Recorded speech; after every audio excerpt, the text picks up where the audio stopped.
तर नमस्कार विद्यार्थी मित्रांनो, तुम्हा सर्वांचं मिस्टर प्रोफेसर या यूट्यूब चॅनलवर मी स्वागत करतो.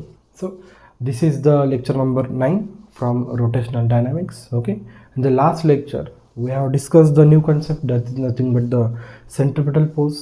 ओके, त्याच्या बारकावे आपण भरपूर शिकलो. म्हणजे सेंट्रिपिटल फोर्स, सेंट्रिपिटल ॲक्सेलरेशन असं म्हणू शकतो किंवा आपण एखादी जर बॉडी मोशन परफॉर्म करताय. ओके, म्हणजे समजा एखाद्या बॉडीला समजा ॲक्सेलरेशन आहे, याचा अर्थ ती बॉडी स्टेट ऑफ मोशनमध्ये. मग एखादी बॉडी जर स्टेट ऑफ मोशनमध्ये राहण्यासाठी त्या बॉडीला सेंट्रिपिटल किंवा त्या बॉडीला फोर्स लागतो. मग सेंट्रिपिटल ॲक्सेलरेशनला जो निडेबल फोर्स राहतो तो सेंट्रिपिटल फोर्स राहतो आणि तो टुवर्ड द सेंटर राहतो. ठीक आहे. आणि त्यानंतर कोणतीही बॉडी जर सर्क्युलर मोशन परफॉर्म करत असेल तर तिच्यासाठी वर्क डन किती येते? 0. आणि त्यानंतर एखादी बॉडी जर सर्क्युलर मोशन परफॉर्म करत आहे with uniform circular motion, so change in kinetic energy किती राहते? 0. तर बघा, या अशा कॉन्सेप्टवर ओके आपण काही एक्झाम्पल्स बघण्याचा प्रयत्न करूया. ओके, पहिले हे जे काही 2 एक्झाम्पल्स अतिशय इझी. त्यानंतर after that we will discuss the further more two or more questions. Okay, जो पहिला क्वेश्चन आहे तो नीट 2017 आलेला. म्हणजे भले हा क्वेश्चन नीट 2017ला आलेला असला तरी क्वेश्चनची लेवल अतिशय सोपी आहे. म्हणजे महाराष्ट्र CETमध्ये पण अशा लेवलचा क्वेश्चन येऊ शकतो. आणि सेकंड जर आपण क्वेश्चन बघितला तो CET 2010ला आलेला. बघा, आपण पहिला क्वेश्चनवर फोकस करूया, जो नीट 2017ला आलेला क्वेश्चन आहे आणि अतिशय इझी. त्याची जी काही क्वेश्चनची लेवल आहे अतिशय इझी, डुमरी question we can say that. बघा, one end of a string म्हणजे स्ट्रिंग म्हणजे एखादी दोरी वगैरे ऑफ अ लेंथ L. ठीक आहे, समजा एक स्ट्रिंग आहे ज्याची लेंथ किती आहे? L is connected to particle of mass M. ठीक आहे, वन एंड त्या स्ट्रिंगचा मास म्हणजे या स्ट्रिंगचा एक एंड मासशी कनेक्टेड आहे and the another end is connected to a small peg on a smooth horizontal table. ठीक आहे, एक स्मूथ हॉरिझॉन्टल टेबल आहे. ठीक आहे, एक पेग म्हणजे एखादी असं समजा काहीतरी तिथं असं ठेवलेलं आहे आणि त्याला बांधलेलं आहे. ओके, आणि सेकंड एंड समजा हा एक स्मूथ हॉरिझॉन्टल टेबल आहे, या टेबलला बांधलेला आहे. ठीक आहे, इथं तो बांधलेला आहे, वन एंड बांधलेला आहे आणि सेकंड एंड काय हो? मासशी कनेक्टेड आहे. If the particle moves in circle with speed v, हा जो काही आहे समजा याला आपण असं समजा काहीतरी फोर्स अप्लाय केला, त्याच्यानंतर पार्टिकल काय करणार? सर्क्युलर मोशन परफॉर्म करणार. ओके, चला सर्क्युलर मोशन परफॉर्म करत आहे आणि त्या पार्टिकलची त्यांनी वेलॉसिटी किती दिली आहे? v. चला, काही हरकत नाही. The net force on the particle will be, म्हणजे या पार्टिकलवर नेट फोर्स कुठे लागतो? ओके, आणि त्यांनी बघा आपल्याला म्हटलेलं आहे की जो काही नेट फोर्स विचारला तो कुठे विचारला? Directed toward the centre will be. चला, ओके, म्हणजे जो काही पार्टिकलवर लागणारा फोर्स विचारला तो directed toward the centre will be. चला, काही हरकत नाही. बघा, एकदम सिम्पल आहे. पार्टिकल काय मोशन परफॉर्म करत आहे? सर्क्युलर. मग पार्टिकल जर सर्क्युलर मोशन परफॉर्म करत असेल तर टुवर्ड्स द सेंटर कोणतं ॲक्सेलरेशन राहते? सेंट्रिपिटल. मग सेंट्रिपिटल ॲक्सेलरेशन राहते. मग ते ॲक्सेलरेशन डेव्हलप करण्यासाठी कोणता फोर्स अप्लाय करतो? सेंट्रिपिटल किंवा radial force. Okay, which is always towards the centre. म्हणजे याचा अर्थ टुवर्ड्स द सेंटर इथं कोणता फोर्स आहे? सेंट्रिपिटल फोर्स आहे. टुवर्ड्स द सेंटर कोणता फोर्स आहे? Centripetal force. फक्त आता एकच लक्षात द्या, सेंट्रिपिटल फोर्सची ड्युटी कोण करता येते? बघा इथं सेंट्रिपिटल फोर्सची ड्युटी कोण करत आहे? Tension force. कोण करत आहे? Tension force. हा जो काही स्ट्रिंग घेतला ज्याची लेंथ L आहे, याच्यामध्ये किती प्रोड्यूस झालं? टेन्शन किती प्रोड्यूस झालं? T. ह्याच टेन्शन, मग इथं सेंट्रिपिटल फोर्सची ड्युटी कोण करत आहे? टेन्शन. इथं सेंट्रिपिटल फोर्सची ड्युटी कोण करत आहे? टेन्शन. इथं लक्षात, टुवर्ड्स द सेंटर. मग फोर्स किती झाला? टोटल फोर्स काढू आपण किंवा नेट फोर्स काढू. ओके ओके, देअरफॉर सेंट्रिपिटल फोर्सची ड्युटी कोण करत आहे? इथं टेन्शन फोर्स. नेट जर फोर्स काढायचा असेल तर लेफ्ट हँड साईडला घेऊन या. Okay, therefore centripetal force minus of T equals to 0. Centripetal फोर्सचा काय फॉर्म्युला आहे? सेंट्रिपिटल फोर्सचा फॉर्म्युला आहे mv²/r. या सर्कलची आता रेडियस किती आहे? L, म्हणून mv²/L लिहितो. Therefore mv²/L minus of T equals to 0. This is your net force which is acting towards the center. Okay, mv²/L minus of T equals to 0. ठीक आहे, किंवा आपण असं लिहू शकतो आहे की नाही, आपण याला मायनस प्लस प्लस मायनस हो किंवा याही फॉर्मॅटमध्ये लिहू शकतो आपण, काही मोठी गोष्ट नाही. Okay, therefore option number 3 is the correct one. या फॉर्ममध्ये लिहा किंवा T minus mv²/L equals to 0 या फॉर्ममध्ये.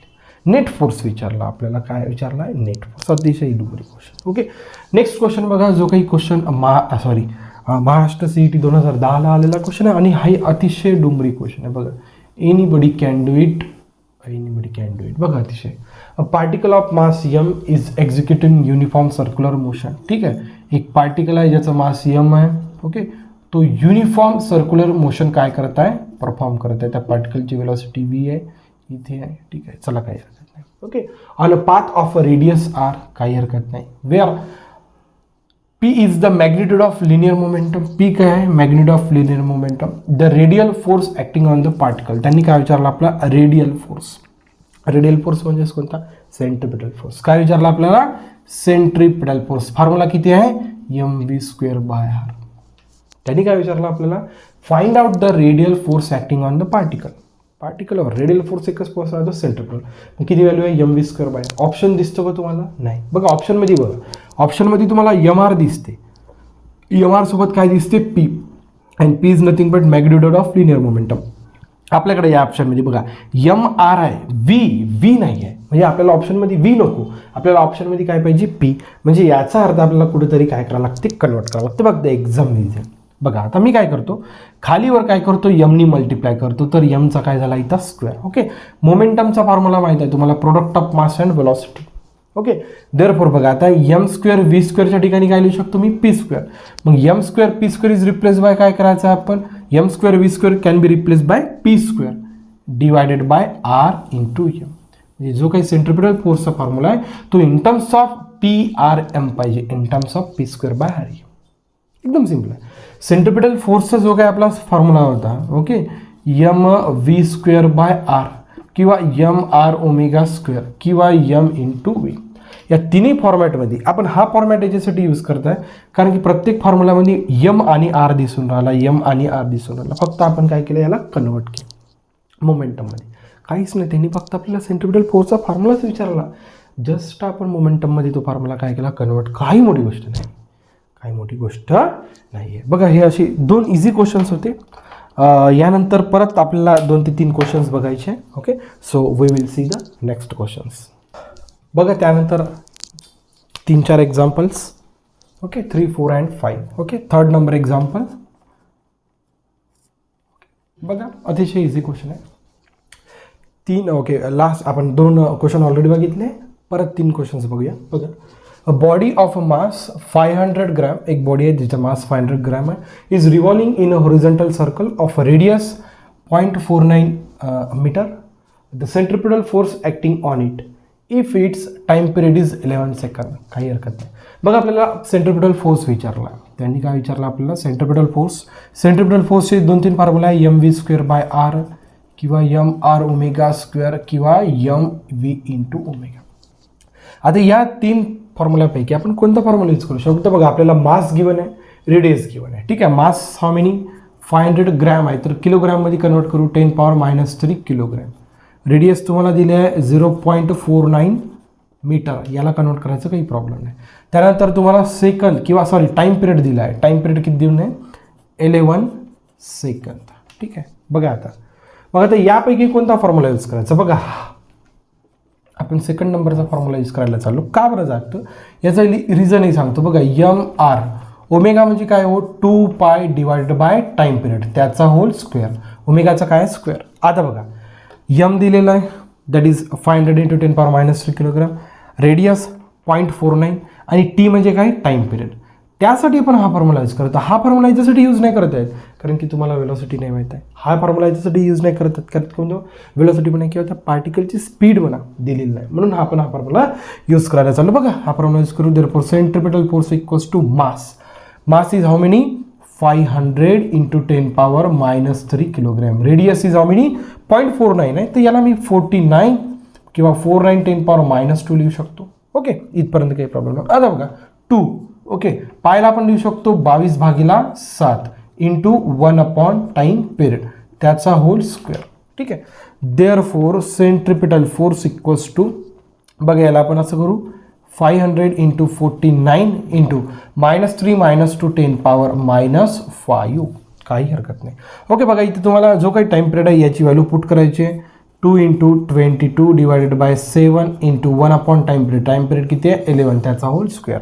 एकदम सिंपल आहे. अकरा दुनी 22 बेदुनी 4 4चा आणि 7चा काय करायचा आहे square. Therefore centripetal force become 500 into 49 into 10 power minus 5 into बघा 4 आणि इथं काय शिल्लक राहिलं 7 4चा काय स्क्वेअर किती 16 7चा काय स्क्वेअर किती 49 49 गेट कॅन्सल आहे की नाही. हाफ 49 काय झालं cancel. Therefore centripetal force okay 15 पाची किती होते 15 सॉरी 100 पाचचे किती होते 80. देअरफॉर 80 बघा हा 2 ऑलरेडी 0 आहे आपल्याकडं ठीक आहे. Into 10 power 2 into 10 power minus 5 force आहे तर कशात कॅल्क्युलेट करायचा न्यूटन. एकदम सिंपल कॅल्क्युलेशन 8 इंटू 10 पॉवर 1 आणि हा 2 3 ओके हा किती -5 म्हणजे 8 इंटू 10 पॉवर -2 न्यूटन. याला आपण कसं लिहू शकतो बघा एक घर दोन घर म्हणजे 0.08 Newton. The centripetal force acting towards the centre is 0.08 Newton 0.08 Newton. therefore option number 4th one is the correct one. एक घर दोन घर ठीक आहे. अतिशय इझी म्हणजे याच्यात खूप काही मोठी कथा नाही आहे ओके. जस्ट तुम्हाला सेंट्रिपिटल ॲक्सेलरेशनचा सेंट्रिपिटल फोर्सचा फॉर्म्युला यूज करून तुम्हाला हे सगळी कहाणी सॉल्व्ह करायची आहे. बघा परत सांगतो सेंट्रिपिटल फोर्सचे 3 फॉर्म्युले त्यापैकी हे 2 फॉर्म्युले यासाठी यूज नाही करतात कारण की आपल्याला स्पीड किंवा वेलॉसिटी दिलेली आहे बस दॅट्स इट बस. मग या ओमेगाला जी काय अँग्युलर वेलॉसिटी तिला टाईम पिरियडच्या फॉर्म्युलामध्ये आपल्याला कन्वर्ट करावं लागते. का बरं करावं लागतं कारण की आपल्याला टाईम पिरियड दिलेला बस. त्यानंतर सगळं डाटा पुटअप करणे आणि just simple calculations anybody can do it. Clear now see. त्यानंतर बघा हा सेकंड क्वेश्चन बघूया. बघा ज्यांना नोट डाऊन करायचं नोट डाऊन करा. मी हा पूर्ण पोर्शन म्हणून आपण 4th नंबरचा क्वेश्चन इकडे सॉल्व्ह करूया. बघा ओके नाव सी. बघा अतिशय इझिली पण जो काही 4th नंबरचा क्वेश्चन आहे तो सॉल्व्ह करू शकतो. बघा हा जो काही 4th नंबरचा क्वेश्चन आहे तो AIPMT येत आहे लक्षात. AIPMT म्हणजे प्रिव्हियसली नीटच्या अगोदर त्या एक्झामचा राहायचा ओके. 4था नंबरचा जो काय आहे त्याचा आपल्याला बघायचा आहे सोल्युशन. बघा a 500 kilogram car takes a round turn of a radius 50 metre with a velocity of 36 km/h. The centripetal force is ठीक आहे. ती कार टर्न घेते ठीक आहे. एक समजा एक कार आहे ती अशी समजा टर्न घेऊन राहिली तर आपल्याला कोणतं विचारलं सेंट्रिपिटल फोर्स विचारलं. समजा ही तर कार आहे तिने टर्न घेतला ठीक आहे. आता जी काही कार होती तिचा मास दिला आहे तुम्हाला 500 किलोग्रॅम ठीक आहे. 500 किलोग्रॅमची कार आहे. त्या कारची तुम्हाला स्पीड दिला आहे 36 km/h ठीक आहे. आणि काय दिलं आहे आपल्याला हां जी काही रेडियस झाली टर्न केल्यानंतर ती रेडियस दिला आहे तुम्हाला 50 metre. So they are asking to find the centripetal force okay. The question were ask in the AIPMT exam okay. Previously म्हणजे नीटच्या एक्झाम नीट एक्झामचा कॉन्सेप्ट येण्यापूर्वी जो काही ऑल इंडिया लेवलवर जी काही मेडिकलची टेस्ट व्हायची तर ती AIPMTची टेस्ट होती. Now see. बघा एकदम सिंपल फॉर्म्युला आपल्याला they are asking to find the centripetal force and the formula is mv²/r. बस हाच फॉर्म्युला आपण यूज करू शकतो. का मास वेलॉसिटी आणि रेडियस दिलेला बस काही मोठा क्वेश्चनच नाही राहिला ओके. सरळ व्हॅल्यू पुट करा. मास is how many 500 kilogram into velocity is how many हां इथे एक प्रश्न राहिला फक्त 36 km/hचं कशात कन्वर्ट करायचं मीटर पर सेकंड. म्हणजे एक लक्षात ठेवा जेव्हाही तुम्ही km/hचं मीटर पर सेकंडमध्ये कन्वर्ट करता ओके. आता समजा तुमच्याकडं एक्स व्हॅल्यू आहे ओके. या व्हॅल्यूला ही व्हॅल्यू km/h मध्ये मीटर पर सेकंडमध्ये कन्वर्ट करायचं आहे तर तुम्हाला काय करायचं फक्त 5/18 मीटर पर सेकंड. म्हणजे जी काही तुम्हाला व्हॅल्यू देऊन आहे km/h मध्ये मीटर पर सेकंडमध्ये कन्वर्ट करत असताना त्या व्हॅल्यूला आपल्याला कितीनं मल्टिप्लाय करायचं आहे 5/18. ॲटोमॅटिक ती कशात कन्वर्ट होते मीटर पर सेकंड. एक शॉर्टकट म्हणा लक्षात ठेवा ओके. कारण की तुम्ही नेहमी त्या गोष्टी करू शकत नाही याचं लक्षात ओके. एक शॉर्ट ट्रिक म्हणा ओके. नोट डाऊन करून घ्या तुम्ही ओके. आपल्याला काय करायचं आहे 5/18 त्या व्हॅल्यूला मल्टिप्लाय करायचं आहे. म्हणजे आपल्याला 36ला इथं लक्षात जी काही वेलॉसिटी देऊन होती आपल्याला इथे घेतो जी काही वेलॉसिटी देऊन आहे 36 हिला आपल्याला इथंच घेऊन घेऊ ना आपण आहे की नाही. म्हणजे त्या क्वेश्चनमध्येच करून टाकूया सेपरेटली काही करत बसू नये. बघा वेलॉसिटी इज 36 तिला 5/18 आपल्याला काय करायचं आहे मल्टिप्लाय आणि वेलॉसिटीचा काय square divided by radius is 50 metre. चला काही हरकत नाही. बघा इझिली आपण क्वेश्चन सॉल्व्ह करूया. बघा 5 × 10⁻² लिहू शकतो मी. बघा 18 × 18 18 दुनी 36, 5 दुनी 10, 10चा स्क्वेअर, इथं लक्षात 10 पॉवर 2, 10चा स्क्वेअर म्हणजे काय 100 किंवा 100ला असे लिहू शकतो. इथं आपण 5 × 10 पॉवर काय लिहू शकतो 1, 5 5 गेट काय झाला कॅन्सल. बघा 10 पॉवर 4 हा जर वर आला तर 10 पॉवर +4 -1 म्हणजे 10 पॉवर 3. 10 पॉवर 3 म्हणजे किती हो 1000 न्यूटन. 10 पॉवर 3 म्हणजे किती हो 1000 Newton. For the option first one is the correct one from the given options. इथं लक्षात अशा रीतीने अशा पद्धतीने आपण या PMTचा क्वेश्चन अतिशय इझी होता. Straight forward question base formula base question आपण याला म्हणू शकतो. त्यानंतर बघा जसं की तुम्हाला म्हटलं होतं एखादा ऑब्जेक्ट सर्क्युलर मोशन जर परफॉर्म करत असेल तर जो काही तो ऑब्जेक्ट वर्क डन करतो तो 0 राहतो. ठीक आहे, बघा त्यावर हा बेस क्वेश्चन आहे. Okay, also this question is from AIPMT. म्हणजे हा परत क्वेश्चन AIPMT एक्झाममधला आहे. When a body moves with a constant speed along a circle. ठीक आहे, कॉन्स्टंट स्पीड म्हणजे काय युनिफॉर्म सर्क्युलर मोशन. ओके, एक बॉडी आहे जी सर्क्युलर मोशन परफॉर्म करत आहे, युनिफॉर्म सर्क्युलर मोशन. तर त्यासाठी आपल्याला कोणते म्हणजे या 4 ऑप्शन्सपैकी कोणतं ऑप्शन करेक्ट असेल ते फाइंड आउट करायचं. बघा no work is done on it, बिलकुल हाच ऑप्शन आपल्याला बरोबर वाटतो. Okay, second option no acceleration is produce in it, असं होऊ शकतं का नाही. सेंट्रिपिटल एखादी बॉडी जर सर्क्युलर मोशन परफॉर्म करता येतं टुवर्ड द सेंटर कोणतं ॲक्सेलरेशन राहते सेंट्रिपिटल, त्याच्यामुळे हा ऑप्शन काय झाला कॅन्सल. सेंट्रिपिटलचा प्रोड्यूस होणारच शक्यच नाही, नो तर नाही, yes it will produce centripetal acceleration. It's velocity remains constant, शक्यच नाही. एखादी बॉडी जर सर्क्युलर मोशन परफॉर्म करताय तर प्रत्येक पॉईंटला बॉडी वेलॉसिटीची डायरेक्शन काय करते चेंज, त्याच्यामुळे हाही ऑप्शन कॅन्सल झाला. Okay, no force act on it, असं होतच नाही. टुवर्ड द सेंटर ऑलवेज कोणता फोर्स राहतो सेंट्रिपिटल फोर्स, त्याच्यामुळे तिन्ही ऑप्शन्स काय झाले कॅन्सल. त्याच्यामुळे first option will be the correct one. आणि हाही क्वेश्चन प्रिव्हियस इयरचा होता, AIPMTचा क्वेश्चन होता आणि कोणत्या इयरला आलेला होता तो माहिती नव्हता, परंतु अतिशय महत्त्वाचे क्वेश्चन जो काही मी कॉन्सेप्ट शिकला सर्व त्या कॉन्सेप्टवरचे आपण म्हणजे 4-5 प्रकारचे आपण एक्झाम्पल्स करून बघण्याचा प्रयत्न केला. ओके, अशाच टाईपचं एखादं एक्झाम्पल तुम्हाला येण्याचे चान्सेस राहतात. Okay, so thank you for watching, see you in the next video.